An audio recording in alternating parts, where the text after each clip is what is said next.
कदम कदम पे साथियों चिराग 100 जलाएंगे, नए सफर के वास्ते मंजिल नहीं बनाएंगे। कदम कदम पे साथियों चिराग 100 जलाएंगे, नए सफर के वास्ते मंजिल नहीं बनाएंगे। सितम की आंधियां हजार जाल फेंकती रहें, सितम की आंधियां हजार जाल फेंकती रहें, दिशा दिशा में फिर भी एक इनकलाब लाएंगे। आप देख रहे हैं खास बात इंडिया, मैं हूं संजय सिन्हा। आइए बात करते हैं खबरों की तरफ लिए चलते हैं। एक अहम खबर हमारे पास आ रही है। मुंबई के बॉलीवुड का एक और कपल अलग हो गया है। 15 साल पहले जाने माने फिल्म एक्टर आमिर खान ने दूसरी शादी कर ली थी किरण राव से। फिल्म लगान के सेट पर दोनों की मुलाकात हुई। लगान में बतौर असिस्टेंट डायरेक्टर काम कर रही थी किरण राव। दोनों में प्यार हो गया और दोनों ने शादी कर ली। इससे पहले भी आमिर खान ने रीना से शादी की थी, लेकिन दोनों में तलाक हो गया। इसके बाद किरण राव से आमिर खान ने शादी कर ली और 15 सालों के बाद दोनों ने तलाक ले लिया। तलाक लेने के बाद दोनों ने ज्वाइंटली एक स्टेटमेंट दिया है कि तलाक के बाद भी हम एक अच्छे दोस्त की तरह रहेंगे। और आपको बता दूं कि दोनों का एक बेटा भी है, आजाद राव खान, जिसकी परवरिश भी दोनों मिलजुल कर करेंगे। इस तरह का स्टेटमेंट दोनों की तरफ से आया है। लेकिन ये इसे खुशखबरी कहें या दुख की बात कहें पता नहीं, लेकिन दोनों ने तलाक ले लिया है और दोनों ने फैसला किया है कि हम दोनों अलग रहेंगे। आइए हम आगे लिए चलते हैं। आपको पश्चिम बंगाल के आसनसोल शहर से जोड़ते हैं। आपको आसनसोल के धाक्का आरसीआई इलाके से हमारे पास खबर आ रही है कि यहाँ 2 गुटों में शौचालय बनाए जाने को लेकर जबरदस्त झड़प हो गई। पहले तो बात बहस से शुरू हुई, बहस के बाद मामला मारपीट तक पहुंच गया।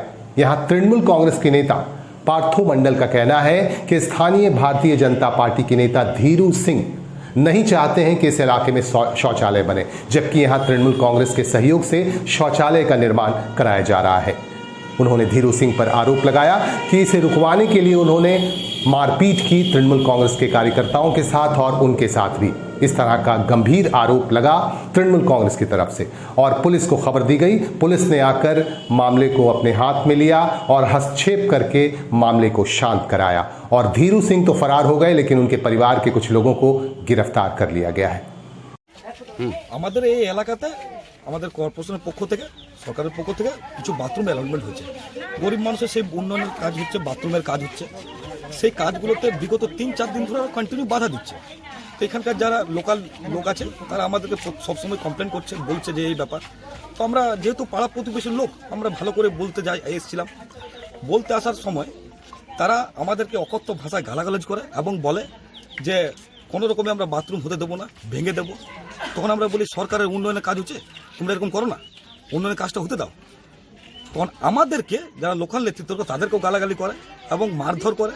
আমার গলায় একটা সোনার চেন ছিল, সেটাও কেড়ে নিয়ে চলে যায়।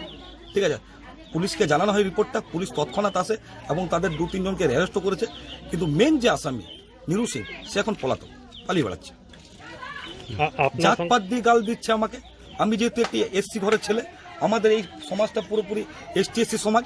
ওরা যেহেতু আপার কাস্ট, সেই জন্য সবসময় একটা দাপট দেখানোর চেষ্টা করে। ইভেন ওদের ঘরের সামনে একটা জলের কল আছে, সেই জলের কলে একটা মহিলাকে জল নিতে দেয় না। প্রত্যেকটা মহিলাকে ভেতর থেকে রাস্তার কলে আসে জল নিতে হয়। এত অত্যাচার করে। এলাকাতে সাট্টা খেলানো, জুয়া খেলানো নিরু সিং এর কাজ। আপনি প্রত্যেক জায়গাগুলো খবর পাবেন। আপনি কোন পার্টি করেন, কোন দল?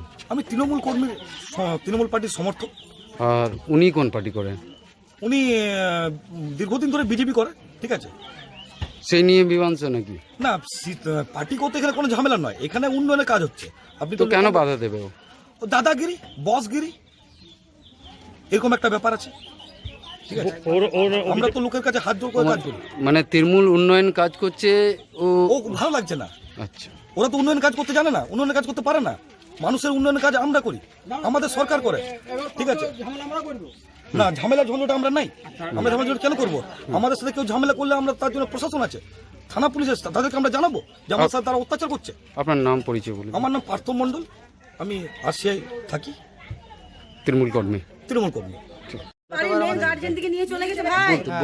আমাদের এখানে পার্টি পলিটিক্স করে পার্থদা আমাদের যে আছে, ও থানাতে আগে উঠিয়ে দিয়েছে। ঘরে কথা বলতে আমাদেরকে এক সাইডে করে রেখে দিয়েছে, কিছু বলছে না। আর ওরা পার্টির থ্রু থেকে দেখিয়ে বলছে থানা করে দেবো, বাড়ি ভেঙে দেবো, এই করে দেবো, পুরো পুলিশ ডেকে ধরিয়ে দিচ্ছে। আর কোনো কথাই শুনছে না আমাদের। মানে বিজেপি ছেড়ে দিতে হবে তোমাদেরকে, করতে হবে, এটাই চাইছে ওরা করতে। বিজেপি আমাদের বাড়ি থেকে করে না, কাকা বিজেপিতে থাকে, আর কেউ আমাদের সবাই টিএমসি ভোট করে, সবাই টিএমসিতে থাকে। কিন্তু যেহেতু এই ঝামেলাটা সৃষ্টি করার জন্য যে দেখতে পাচ্ছি না পুরো পড়াকে নিয়ে একবারে আচ্ছা আর ওরা ধমকি দিচ্ছে যে ছেলেগুলো কাজ করে খাবে কি করে। বলছেন কোনো নাকি মানে হলো বলুন? বাড়ি থেকে বেরোতে দিচ্ছে না, জল নিতে দিচ্ছে না। হ্যাঁ, জল নিতে দেওয়া যাচ্ছে না। দোকানে দোকানে জিনিস রাখবো বলছে, দোকানে রাখতে দেবো না ভেঙে জিনিস। দেবো। দোকান বলছে দেখে নিচ্ছি কি করে করবি তোরা, সব ভেঙে দেবো বলছে। জলে জল আসতে দেবে না, এটা কোনো মানে হলো? আপনার নাম বলুন। আমার বিবেক সিং। হ্যাঁ হ্যাঁ, দেখুন না বললে মেলা হয়েছে। এসব আমার ভালো লাগে না, আপনারা এসব একটু দূরে রাখুন তারপর করুন। এমনি আমি আপনার সঙ্গে মুখোমুখি কথা বললে হবে না? বলুন না, যা একই ব্যাপার। কি বলবো, ঘরের যে মালিক হুম। ওরাই সব জানে, আমরা কিছু জানি না। মেয়ে মানুষরা কি থেকে কি ঝামেলা হচ্ছে না হচ্ছে, ওইখানে ওই আমাদের দোকান বলছে ভেঙে দেবো, তার জন্য ঝামেলা হয়েছে না কি থেকে ঝামেলা হয়েছে। ছেলেদের তো সব আমরা মেয়ে মানুষরা বেরোতে বেরোতে উঠিয়ে নিয়ে চলে গেল, পুলিশরা পুলিশে উঠিয়ে নিয়ে চলে গেল। কেন? ওখানে ছোট ছোট ছোট ব্যাপার থেকে ঝামেলা হচ্ছে পাড়াতে। আপনার যে জায়গাটা আপনার, সেটা তো আপনাকে বলতে হবে যে এটা আমার জায়গা। একদম। হুম। এবার ওদেরকে দিয়ে দেওয়া হয়েছে জায়গাটা, ওরা আছে না আছে, ঘর বানাচ্ছে, বাথরুম বানাচ্ছে। আমরা আগে অবজেকশন করলে আগে করতাম, করা হয়নি। এখন আমাদের যে দোকানটা আছে সেটা তো বলছে যে ভেঙে দেবে, আচ্ছা, সেই নিয়ে বিতর্ক। সেই নিয়ে বিতর্ক হচ্ছে। এবার সেই থেকে পুলিশ ফোনাফোনি ওদেরকে সবাইকে উঠিয়ে নিয়ে চলে গেল। বলছে নাকি 3 দিন ধরে বাধা, বাথরুমগুলো বন্ধ করে দেবো, মারধর করছে এইরকম। সে গোটা পাড়ার লোক আপনাদের তাই সাই দিল, তাই সেই কথা বললো। তাহলে আমাদের আর কি বলার আছে, আমাদের শুধু ঘরটাই আলাদা। আচ্ছা, আপনারা বিজেপি করেন বলে ঝামেলাটা ওখানে আরো বেশি হয়ে গেল, বুঝলেন? আচ্ছা, মানে আপনারা এই এখন এখনো হ্যাঁ পার্টি পলিসি করে যে কি করা যাবে ভগবান না জানে, না জানি। ওই পাড়াপড় মেটামেটি কথা থেকে তো থানা পুলিশ এই দেখুন মিডিয়ার সামনে দাঁড়িয়ে কথা বলতে হচ্ছে। আতঙ্কের মধ্যে এখন। নিশ্চয়ই কোনো কিছু করার নেই। ঘরের তো যারা মেন গার্জেন তাদেরকে সবাই তো উঠিয়ে নিয়ে চলে গেছেন, তা করবোটা কি বলুন? আচ্ছা, আপনার এবার নাম? কোথায় কি আছে না আছে কাগজপত্র তো আমরা মেয়ে মানুষরা ঠিক যাই না, কি থেকে ঝামেলাটা হয়েছে সেটা তো ভালো করে বুঝতে পারছি না। এখান থেকে যেতে যেতে তো সব উঠিয়ে নিয়ে চলে গেল, ধাক্কাধুকি করে তাদেরকে গাড়িতে বসালো। তার ওরা তো ঘরে এসে দু এক কথা বলতে পারলো না যে কি হয়েছে কি না হয়েছে। আর যদি গোটা পাড়ার লোক বলছে যে হ্যাঁ আমরা বিজেপি করি না কি করি, তার জন্য যদি আমরা দোষী, এটা যদি খুব একটা অন্যায়, তাহলে আর কি বলা যেতে পারে বলুন? আপনার নাম পরিচয় বলুন। আর না আমার পরিচয় নিয়ে কি হবে, যা হবার তো হয়ে গেল। ঘরের মানুষকে সব বাইরে নিয়ে চলে গেল, মেয়ে মানুষদের সামনে মিডিয়া এসে দাঁড়িয়ে আছে। ঠিক আছে, বলুন। হুম হুম, দেখছি জানান। গলা একটা সোনার চেন ছিল, সেই সোনার চেনটা কেড়ে নিয়েছে। আর ভালো করে বলতে এলাম আমরা। কোন জায়গায় মেরেছে? লাল হয় তো প্যান্ট নিয়েছে গোলা দাদার, পুরো মেরেছে ওকে, হাত ধরে নিয়েছে ওদের। গোলাতে যখন ধরে নিয়েছে তখন ছাড়বার মানে আমরা যখনই কোনো কিছু হয় আমরা আসি মীমাংসা করার জন্য এসছি। कुल्टी इलाके के चाबका इलाके में जो रेड लाइट एरिया भी है, इस रेड लाइट एरिया में आज वैक्सीनेशन का कार्यक्रम हुआ आसनसोल म्युनिसिपल कॉरपोरेशन की तरफ से, और यहां यौन कर्मियों को वैक्सीन देने का काम चला। सुबह से ही यह सिलसिला शुरू हो गया और कई घंटों तक लगातार यहां के यौन कर्मियों को वैक्सीन दिए गए, कोरोना वैक्सीन दिए गए। और इस मौके पर खास तौर से मौजूद रही आसनसोल म्युनिसिपल कॉरपोरेशन की प्रशासनिक बोर्ड की सदस्य तबस्सुम आरा।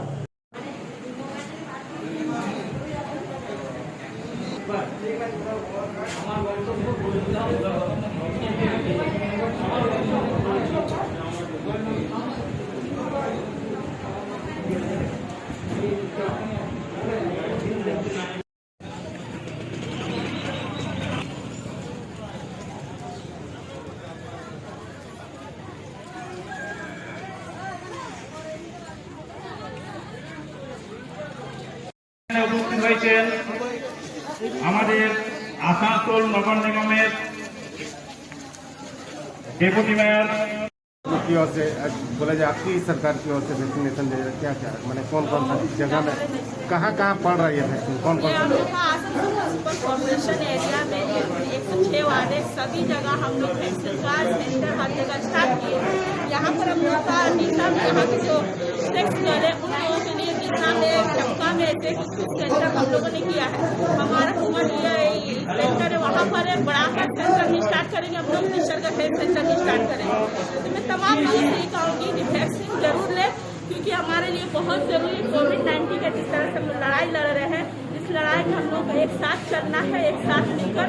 तो हम लोग कॉर्पोरेशन की तरफ से फ्री एंड फर्स्ट वैक्सीन सबको दे रहे हैं। मैडम कई जगह पे सुना जाए इसका पूर्ति आप लोग कैसे कर पाएंगे? ऐसा हो रहा, वैक्सीन आने में थोड़ा सा हम लोग को प्रॉब्लम हो रहा, लेकिन हम लोग बरद्वार मेडिकल कॉलेज से हमारे CMO थे, उनसे भी हम लोगों ने कॉन्टेक्ट किया है। अगर ऐसा कुछ भी होगा तो बरद्वार उनसे हमारा जल्द से जल्द आ जाएगा। मैडम काफी आज जो आप लोग यहाँ पे वैक्सीन, उनको क्या बोलिएगा? देखिए बहुत से लोग फेक न्यूज जैसा बहुत सा ऐसा वायरल हुआ है, लेकिन तमाम लोगों से यही कहूँगी डरने की कोई बात नहीं है। वैक्सीन हमारे लिए सबों के लिए बेहतर है। आप सब वैक्सीन से डरिए नहीं, फेक न्यूज पे जाइए मत, वैक्सीन दिलवाए क्योंकि कॉर्पोरेशन की तरफ से आपको हर तरह से हेल्प और मदद करने के लिए तैयार है।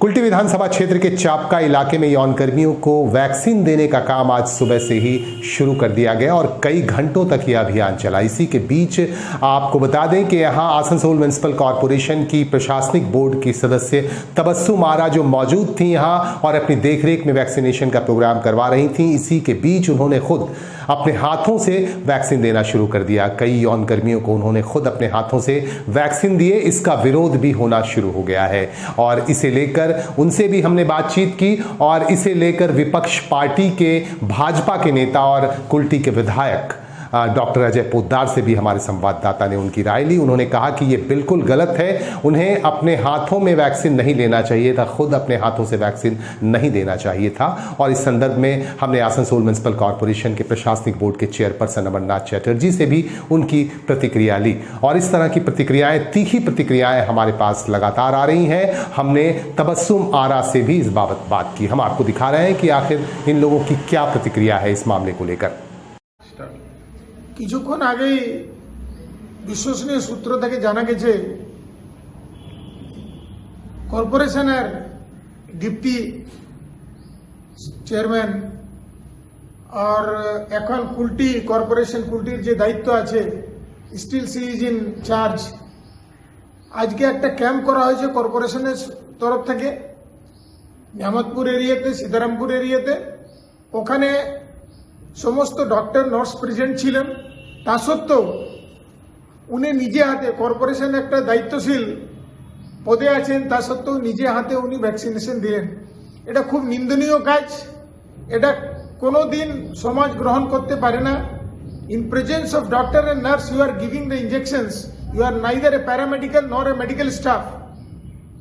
তো যে লোক যে মুহূর্তে যে কাজ করছে সেকে সেই কাজ করা উচিত, অন্য লোকের কাজে পা দেওয়া উচিত নয়। নিজে কাজ তো কমপক্ষে ভালো করে করুন, সেটাই ভালো হবে। তাই আরম্ভ হয়েছে, এখনো চলছে। জানি না কতজনে ওখানে শেষ হবে, যতজন থাকবে ততজনই পাবে। তো ওই ব্যান আপনাদের দিচ্ছে, সেটা দিচ্ছে ওর নিজের দায়িত্বে দিচ্ছে। না, দেওয়া তো উচিত না। আমি তো নিশ্চয়ই ডেফিনেটলি করে দেবো। অন্যায়ের বিরুদ্ধেই তো আমাদের প্রশাসন, তাই জন্য না মমতা বন্দ্যোপাধ্যায়কে তৃতীয়বারের জন্য বসা যায়। এটা কিভাবে সম্ভব হয়? আমি এ নিয়ে কোনো মন্তব্য করবো না। দেওয়া যেতে পারে কি? দেওয়া যেতে পারে, যে কেউ এসে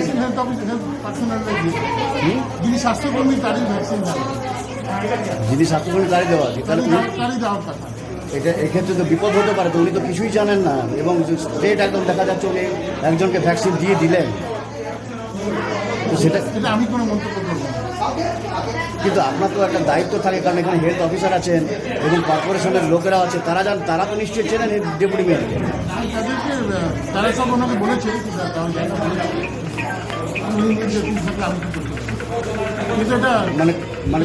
মানে কর্পোরেশনের লোক। আপনার নামটা? ডক্টর দীপক গান্ধী।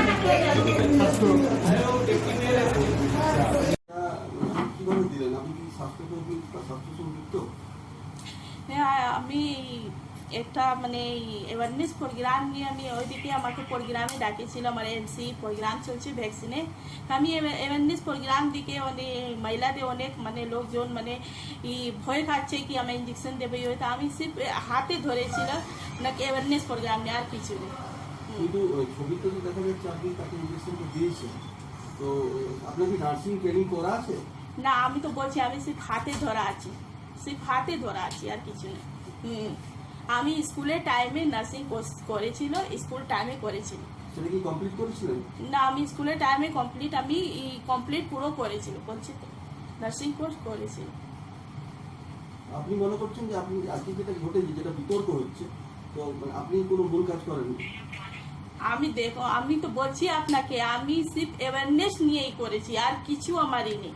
লোকজন যে এই ভ্যাকসিন নিয়ে ভয় খাচ্ছে, ফেস নিউজ হয়েছে, এই নিয়ে আমি অ্যাওয়ারনেস করেছি, আর আমার কিছুই নেই।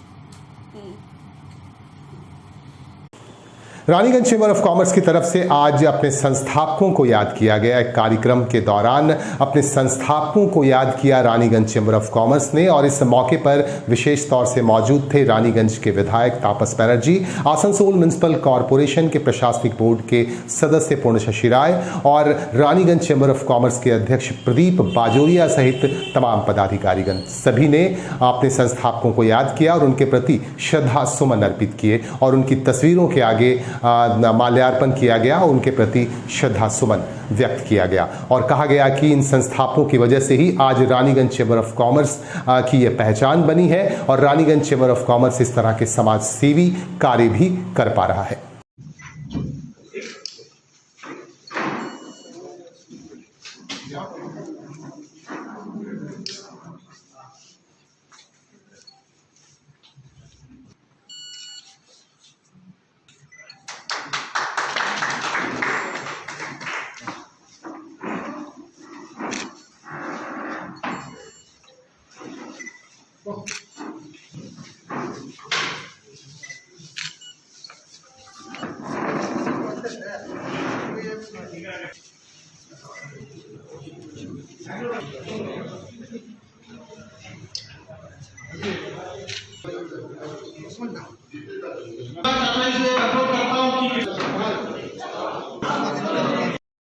करने का हमको निश्चय किया है। जब ये 4-5 साल पहले शुरू हुआ था तो संयोग से इस फाउंडेशन डे में गोविंद बाबू का भी कोई किसी नजदीक था। তাহলে আমাকে তরাক থেকে শুরু করতে হয়। সারা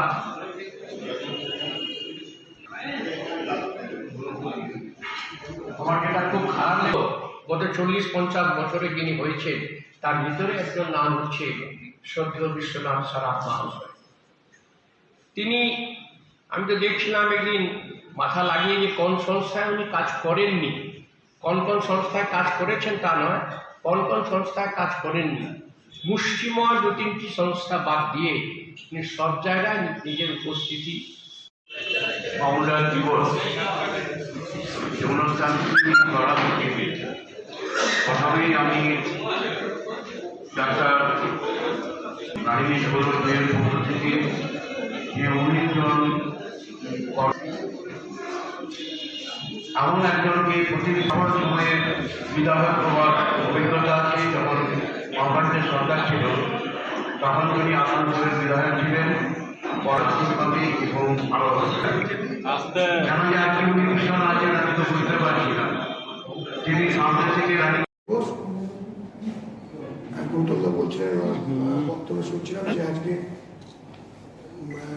প্রদীপ বলছিল কোথায় যে আজকে আমাদের খৈতানজি আজকে মৃত্যুদিন, তাই সেই দিনটিকে চেম্বারের পক্ষ থেকে প্রতিষ্ঠা দিবস হিসেবে প্রত্যেক বছর আপনারা পালন করেন। 19 জন যাদেরকে আমরা শ্রদ্ধা নিবেদন করলাম, এই 19 জন তখন রাতে চিন্তা করেছিলেন যে একটা চেম্বার প্রতিষ্ঠা করা যায় এবং তার মাধ্যমে তাদের চেম্বারে যত মানুষ আছে তাছাড়া জনসাধারণ কোনো কাজ করা যায় কিনা সেইভাবে তারা সেদিন শুরু করেছিলেন। আজকে তারা